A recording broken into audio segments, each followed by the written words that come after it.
Good morning to all of you. आज का topic चलेगा, देखो ध्यान से, क्लास 8 का हम लोग चलेंगे। देखिए ये 2023 के जो एग्जाम आप लोग देंगे, जितने भी स्टूडेंट क्लास 8 में जो अभी 8 पढ़ रहे हैं, 2023 में जो एग्जाम देंगे उनके लिए ये आवश्यक सूचना है।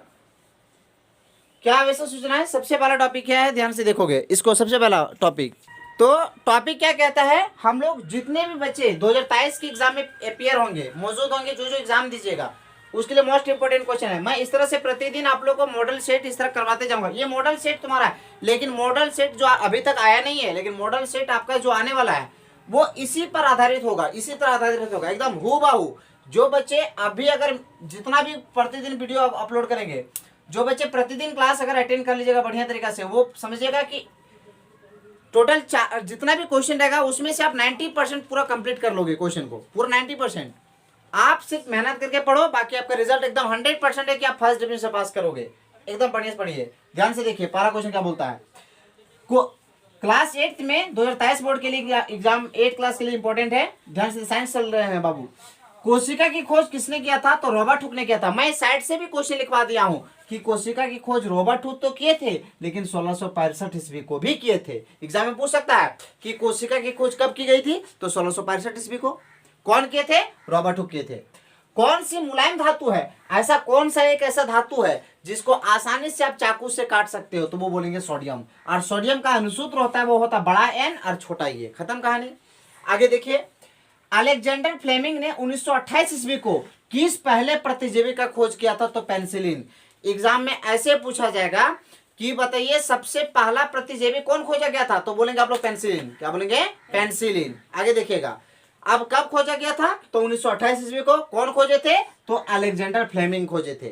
इसमें 3 को सवाल निकला कि पेनिसिलिन की खोज कौन किए थे? अलेक्जेंडर फ्लेमिंग किए थे। कब किए थे? 1928 ईस्वी को किए थे। सबसे पहला प्रतिजीवी कौन है? तो बोलेंगे पेनिसिलिन। समझिएगा। आगे देखिए, हेलो सुनिए ध्यान से। बिजली मिस्त्री हाथ में रबड़ का दस्ताना पहनकर काम करता है, क्योंकि देखो बिजली का जो मिस्त्री होता है वो हाथ में रबड़ का दस्ताना पहन लेता है। क्यों? तो बोलते हैं कि हाथ में बिजली का झटका नहीं लगता है, इसीलिए वो क्या करता है, हाथ में रबड़ का ग्लव्स पहन लेता है। खत्म कहानी। आगे देखिए, किशोरावस्था में लड़कों के उभरे हुए स्वर यंत्र का नाम बताइए। जो लड़का होते हैं वो उनका ये कंठ निकल जाता है, ये कंठ, इसको क्या बोला जाता है? किशोरावस्था उम्र के लड़के को जो कंठ निकल जाता है, इसी को बोला जाता है कंठमणि। क्या कहा जाता है? कंठमणि कहा जाता है। आगे देखिए, आवेशित वस्तुओं द्वारा दूसरी वस्तुओं पर कुछ दूरी से बिना सीधे संपर्क के लगने वाले बल को क्या कहते हैं? तो स्थिर वैद्युत बल कहते हैं। स्थिर वैद्युत बल कहते हैं। दहन के लिए आवश्यक गैस है। ऐसा कौन सा गैस है जिसको आग जलने में सहायता होती है? आग उसके बिना नहीं जल सकता है, तो ऑक्सीजन। ऑक्सीजन एक ऐसा गैस है जिसके बिना आग नहीं जल सकता है, याद रखेंगे। आगे देखिए, जो जंतु सीधे शिशु को जन्म ना देकर, मतलब ऐसा जंतु जो बच्चे को सीधे जन्म नहीं देता है, वो अंडा देते हैं, उसको बोलते हैं अंडप्रजक। जैसे कि मुर्गी सीधे चूजा को नहीं जन्म देती है, मुर्गी क्या करते हैं, अंडा को देती है। अंडा को फिर वो सेदती है, और सेदने के बाद 28, 29, 30 दिन के बाद क्या होता है, उससे एक चूजा निकलता है। लेकिन गाय हो गया, वो गाय अंडप्रजक जीव नहीं है, गाय सीधे बच्चे को जन्म देती है, इसीलिए उसको बोलेंगे जरायुज।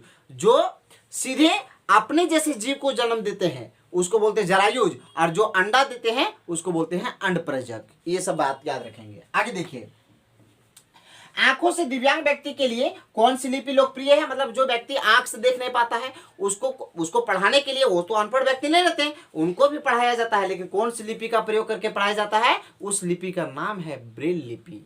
याद रखेंगे। आगे देखिए, जब एक ही किस्म के, आप देखिए नीचे वाला 9, 10 क्वेश्चन में भी बता रहा हूं, थोड़ा सा वेट करो, पहले इसको देख लीजिए, इधर वाले को।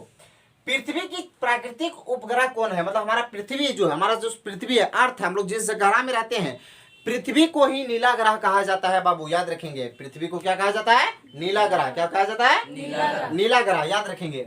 और पृथ्वी का जो प्राकृतिक उपग्रह होता है उसको बोलते हैं चंद्रमा। क्या बोलेंगे? चंद्रमा। हाँ, प्राकृतिक उपग्रह जो है हमारा पृथ्वी का, वो है चंद्रमा। पतरातू घाटी किस राज्य में स्थित है? तो बोलेंगे झारखंड में। कहां पे? झारखंड में।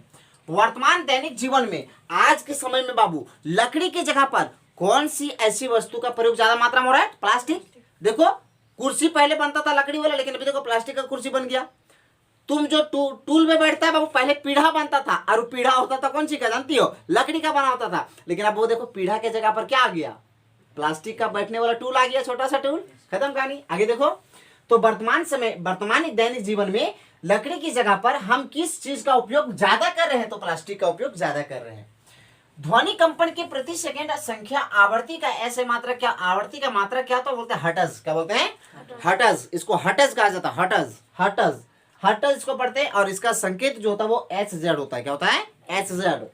आगे देखिए, आवेश कितना प्रकार के होते हैं, आवेश को इंग्लिश में बोलते हैं चार्ज। आप लोग मोबाइल को लगाते हैं, बोलते हैं ए बाबू मोबाइल चार्ज लगा दे रे, तो मोबाइल चार्ज लगा दिया। तो चार्ज कितने प्रकार के होते हैं, चार्ज दो प्रकार के होते हैं, एक नेगेटिव चार्ज, एक पॉजिटिव चार्ज। याद रखेंगे, देखिएगा बल्ब में भी दो रहता है बाबू, दो कनेक्शन रहता है, दो वायर, एक नेगेटिव एक पॉजिटिव। बैटरी में भी दो पॉजिटिव होता है, एक नेगेटिव और एक पॉजिटिव, दो चार्ज होते हैं। तो चार्ज यानी कि आवेश जो होता है वो हमेशा दो तरह के होते हैं, कौन कौन, एक नेगेटिव और एक पॉजिटिव। एक विषैला गैस का नाम बताइए जो श्वास के द्वारा हमारे शरीर में पहुंचता है। हम लोग श्वास लिए तो यहां पर बहुत सारे गैस थे, वो क्या हुआ, अंदर गया, लेकिन यहां पर ये सब का सब गैस भीतर गया, नहीं गया, वो उसमें से ऑक्सीजन गैस था वो भीतर चला गया, बाकी गैस को मुंह के द्वारा बाहर निकाल दिया गया। तो हमारे शरीर में एक विषैला गैस जो पास हो जाता है वो श्वास के द्वारा, उस विषैला गैस का नाम क्या है, कार्बन मोनोऑक्साइड। क्या बोलेंगे, carbon monoxide, carbon monoxide, carbon monoxide. Birsa Munda जैविक उद्यान, बिरसा मुंडा जैविक उद्यान जो है वो झारखंड के किस जिले में स्थित है, तो बोलेंगे रांची में। कहां पे, रांची में। प्राकृतिक गैस में मुख्यतः क्या होती है, मतलब प्राकृतिक गैस में मुख्यतः एक प्राकृतिक गैस का नाम बता दीजिए, सीधे बोलती मीथेन। ऑप्शन में अगर मीथेन हो तो मीथेन में टिक मार देंगे, डोंट वरी, टेंशन नहीं लीजिए। किस पौधे के पत्ते के रस का उपयोग मलेरिया और डेंगू के उपचार में किया जाता है, मतलब कौन सा ऐसा पौधा के पत्ता का बाबू रस को हम लोग मलेरिया और डेंगू के उपचार में प्रयोग करते हैं, तो उसको बोलेंगे क्या, गिलोय का पौधा। किसका पौधा, गिलोय के पौधे का पत्ता। आगे देखिए, खगोलीय पिंडों की दूरी को किस इकाई से मापा जाता है, तो बोलते हैं उसको क्या बोलते हैं, उसको बोलते हैं प्रकाश वर्ष। क्या बोला जाता है, प्रकाश वर्ष। दो खगोलीय पिंड के बीच की दूरी को हम लोग मापते हैं किसके द्वारा, प्रकाश वर्ष के द्वारा। अब दो शहर के बीच की दूरी कैसे मापेंगे, किलोमीटर में। दो शहर, जैसे अगर मान लीजिए हम रांची और दिल्ली की दूरी में मापना चाहते हैं तो क्या होगा, उसको हम लोग किलोमीटर में मापना पड़ेगा। ठीक है, अब नेक्स्ट हम 9 क्वेश्चन जो 9 और 10 दोनों समझा देते हैं। देखिए ध्यान से, कम टू द पॉइंट, सुनिए। हाँ बाबू, कंटिन्यू। देखिए, आंखों से दिव्यांग व्यक्ति के लिए कौन सी लिपि लोकप्रिय है, मतलब कौन सी लिपि का प्रयोग किया जाता है, तो ब्रेल लिपि। जब एक ही किस्म के पौधे को एक बड़े पैमाने पर लगाया जाता है, मतलब बड़ी क्षेत्र में लगाया जाता है, उसी को क्या कहते हैं, उसको हम लोग बोलते हैं फसल। क्या बोलते हैं, फसल। जैसे आप लोग धान का अगर फसल लगाते हैं तो धान का क्या एक पौधा लगाते नहीं ना, उस तरह के हजारों हजार पौधा लगाते हैं एक बड़े क्षेत्र में, उसी को बोला जाता है फसल। ठीक है, इसको नोट डाउन कीजिए। आज यहीं तक, मिलते हैं नेक्स्ट टाइम। Thank you.